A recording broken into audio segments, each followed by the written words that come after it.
नमस्कार दर्शकों, आज मैं उपस्थित हूँ चंद्रमा का द्वितीय भाव में प्रभाव को लेकर।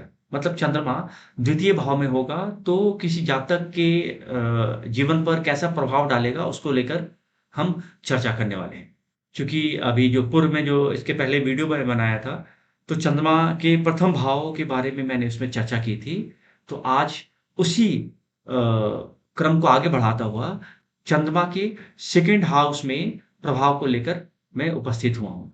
तो बिफोर प्रोसीडिंग फर्दर, आगे बढ़ने से पहले मैं चंद्रमा के जो विभिन्न कारकत्व हैं उसको मैं बताना चाहूँगा। चूँकि चंद्रमा के कारकत्व अगर आपको पता होंगे तो आप चीज़ों को कोरिलेट कर पाओगे। तो इसलिए जो चंद्रमा के मुख्य कारकत्व हैं, जो सबसे इम्पोर्टेंट कारकत्व है वह तो है चंद्रमा को माता का कारक माना जाता है। इसलिए कुंडली में अगर आपको माता के बारे में चर्चा करनी है या माता के विषय में देखना है किसी जातक के, तो चंद्रमा से ही देखिए आप। ओके? तो उसके अलावा जो अन्य कारकत्व हैं, चंद्रमा को जैसे पहले ही बताया मैंने कि चंद्रमा मनसो जाता है, चंद्रमा मन का कारक होता है। तो अगर आपके मन के बारे में विचार करना है, तो हम चंद्रमा से ही करेंगे। आपका यश, पुष्टि, संपत्ति, माता की चिंता, कवित्व शक्ति, अगर आप में पोएट्री एबिलिटी है या नहीं है, उन चीज़ों को देखना है, तो हम चंद्रमा से ही विचार करेंगे। कविता लेखन की क्षमता कितनी है आपकी, वो चीज़ें हो गई। आपकी इमेजिनेशन पावर कितनी अच्छी है, कल्पना कितनी अच्छी है, कल्पनाशील आप हो या नहीं, इन सब चीज़ों का हम इससे विचार करते हैं। निद्रा, निपुणता, मातृदुग्ध, स्त्रियों का जो मासिक धर्म होता है, उसका विचार भी हम चंद्रमा से ही करते हैं। इसके अलावा जो मेडिसिन, जो द्रव्य औषधियाँ हैं, उनके बारे में विचार करते हैं। सिंचाई के साधन हो गए, तालाब, नलकूप, हौज, नहर, समुद्री जल, समुद्र, नमक का निर्माण आदि का विचार भी हम चंद्रमा से ही करते हैं। मतलब जितने वाटर सोर्सेज हैं उनको अ, उन पर चंद्रमा का ही आधिपत्य है। उसके अलावा मुद्रा पातन, मुद्रांक जिसे हम स्टैम्प कहते हैं, उनका विचार भी हम चंद्रमा से करते हैं। दही, दूध, बर्फ के कारखाने, मधु, जो हनी होती है वो, फ्लावर्स हो गए, जो सुगंधित पदार्थ हो गए, हृदय, कफ, स्त्री जाति, नारी जाति, ज्योतिषी, गायक, नर्तक, शंख, श्रृंगार सामग्री, चांदी, अ, उसके अलावा मन की प्रसन्नता, मुख की सुंदरता और स्त्रियों का गर्भाधान या स्त्रियों के गर्भ धारण की क्षमता, गर्भधारण, क्षेत्रस्फुट, श्वेत वर्ण, दया, अमोद प्रमोद, मनोरंजन, भोज्य पदार्थ आदि जो कारकत्व हैं वो चंद्रमा के अधिकार में ही है। अच्छा हाँ, मैं बता रहा था कि चंद्रमा जो क्षेत्र स्फुट होता है बच्चों के बारे में विचार करने के लिए, और बीज स्फुट होता है। इन चीज़ों का विचार करके हम देखते हैं कि किसी व्यक्ति में बच्चा पैदा करने की क्षमता है या नहीं है। तो चूँकि चंद्रमा यहाँ पे है, तो हम चूँकि यह नारी को रिप्रेज़ेंट करता है यह चंद्रमा, इसीलिए यहाँ हम केवल केवल क्षेत्र स्फुट की बात कर रहे हैं। ओके?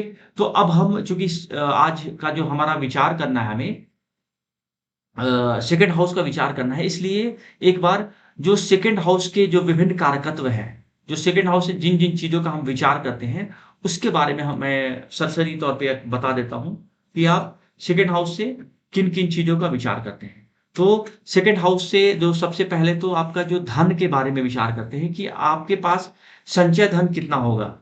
उसके अलावा पैतृक धन आपके पास कितना होगा, कुटुंब जो आपके परिवार हैं, जो रिलेटिव्स हैं, उसके बारे में हम विचार करते हैं।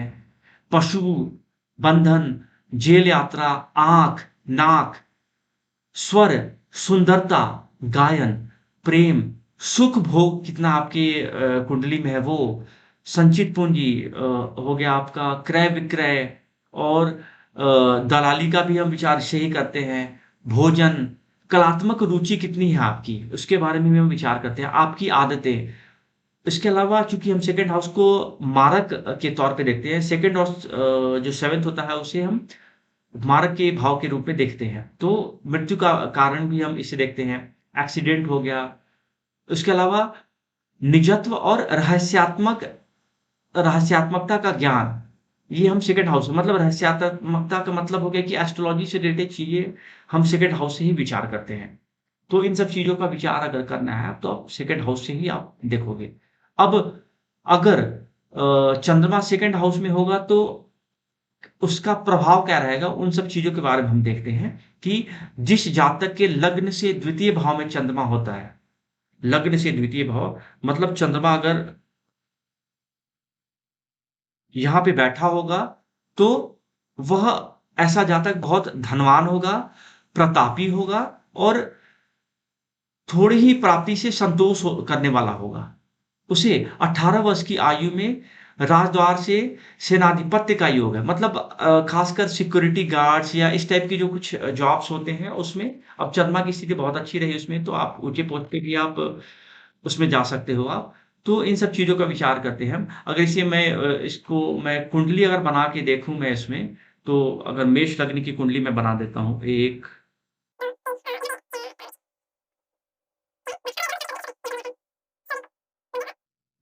ध्यान रखना हमेशा आप सूर्य, शुक्र और बुध हमेशा आपको आस-पास ही मिलेंगे। ये चीज़ें ध्यान रखने वाली बातें हैं। कहीं किसी कुंडली में अगर पता चला कि सूर्य 5th हाउस में बैठा है और शुक्र आपका 1st हाउस में बैठा है, तो समझ लेना कुंडली गलत मिली है आपको। आपकी ज्योतिषीय क्षमता को कोई देखना चाहता है। तो ये मोटा-मोटी कुंडली हो गई आपकी। तो जो अभी योग मैं बता रहा था आपको कि अगर सेकंड हाउस में चंद्रमा होगा तो ऐसे जातक काफ़ी संतोष करने वाले होते हैं, धनवान होंगे और 18 वर्ष की आयु में राजद्वार के द्वारा सेनाधिपत्य का भी योग इसमें बनता है। ठीक है? अब इसके अलावा यदि द्वितीय चंद्रमा के साथ कोई पाप ग्रह बैठा हो, तो ऐसा व्यक्ति विद्या से हीन होता है।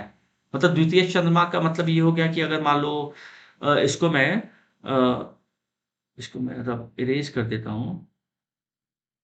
द्वितीय चंद्रमा अगर मान लो कि चंद्रमा सेकंड हाउस में बैठा है और पीड़ित है, तो पीड़ित कब-कब होगा चंद्रमा? तो अगर शत्रु राशि में बैठा हुआ है, उसपे किसी वैसे ग्रह की दृष्टि है जो अशुभ है, तो उसको हम पीड़ित समझ सकते हैं। तो अगर मान लो कि चंद्रमा तुला राशि यहाँ वृश्चिक राशि में अगर चंद्रमा बैठा है, तो ये मंगल हो गया और यहाँ पे केतु को बिठा दो और यहाँ पे हो गया राहु। तो ये कहीं न कहीं राहु केतु एक्सिस पे चंद्रमा आ गया और पूरी तरह पीड़ित हो गया है ये चंद्रमा। तो ऐसी स्थिति में व्यक्ति विद्या से विहीन होता है या अच्छी एजुकेशन उसकी नहीं हो पाएगी। क्योंकि जो सेकंड हाउस को हम प्रारंभिक शिक्षा का भी घर उसको बोलते हैं हम, ओके? अब यहीं अगर द्वितीय चंद्रमा शुभ हो, शुभ ग्रहों से युक्त हो, तो ऐसे व्यक्ति को विद्या और धन की अच्छे से प्राप्ति होती है। तो अब यहीं पे अगर मैं मान लो कि मैं वृश्चिक राशि कर देता हूँ मैं। यहाँ पे मैंने अगर वृश्चिक राशि लिख दिया मैंने। मैं ये बस एक एग्ज़ाम्पल देके चीज़ों को आपको समझाना चाह रहा हूँ कि चीज़ें कैसे काम करती हैं। तो अब यहाँ पे चंद्रमा बैठ गया सेकंड हाउस में और यहीं गुरु हो गया। तो ऐसा व्यक्ति अब चूँकि यहाँ पे मित्र राशि है, गुरु और चंद्रमा मित्र है आपस में, तो उसको गुरु का सपोर्ट मिल गया, शुभ दृष्टि होगी और इ इस अ, आप देखो इसमें कहीं भी कोई अगर पाप प्रभाव हो जाएगा तो कहीं न कहीं जो सेकंड हाउस के कारकत्व हैं, जैसे धन की प्राप्ति आपकी हो गई या विद्या से रिलेटेड चीज़ों में बाधा मिलेगी। लेकिन चूँकि यहाँ पे गुरु है, किसी अगर पाप दृष्टि ना हो, तो ऐसे जातक अच्छी विद्या प्राप्त करता है।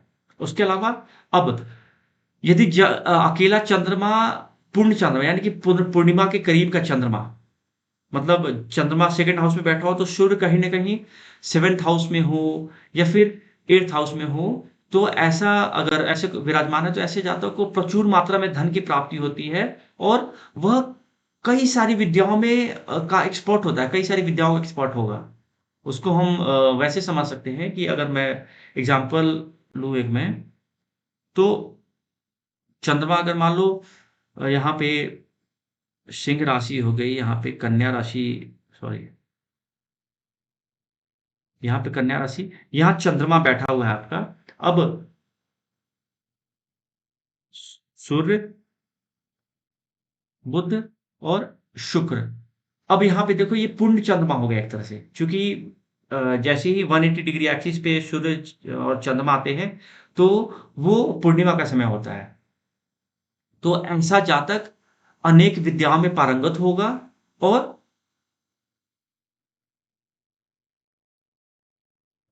अ, अनेक विद्याओं में पारंगत। एक आप दूसरा रिलेशन ये भी देख सकते हो कि चूँकि जो 11th हाउस का स्वामी यहाँ पे बुध है, उ उसकी भी दृष्टि चंद्रमा पे पड़ रही है। तो 11th हाउस किसी भी चीज़ को मल्टीप्लाई कर देता है। तो अब चूँकि 11th हाउस का बुध यहाँ पे बैठ के चंद्रमा को देख रहा है, दृष्टि दे रहा है, सप्तम दृष्टि दे रहा है, तो इसलिए कई विद्याओं में महारत हासिल इसको हो जाती है ऐसे जातकों को। ठीक है? अब तो ये सारी चीज़ें आपको चंद्रमा से रिलेटेड थी। उम्मीद करता हूँ कि यह वीडियो आपको अच्छा लगा होगा और ज्ञानवर्धन रहा होगा निश्चित तौर पे। और आगे वैसे ही मैं वीडियो लगातार डालता रहूँगा मैं और चीज़ों को कोशिश करूँगा कि बिल्कुल सामान्य तरीके से समझाया जाए ताकि ताकि आपके दिमाग में बैठ जाए। यह जो भी सारे मैं ये सूत्र बता रहा हूँ या जो भी चीज़ें मैं बता रहा हूँ, बड़ा सटीक बैठता है ये किसी भी कुंडली में। आप चीज़ों को अप्लाई करके देखना और अगर कुछ वैसा होता है तो आप मेरे कमेंट बॉक्स में ज़रूर देना। उम्मीद करता हूँ वीडियो आपको अच्छा लगा होगा।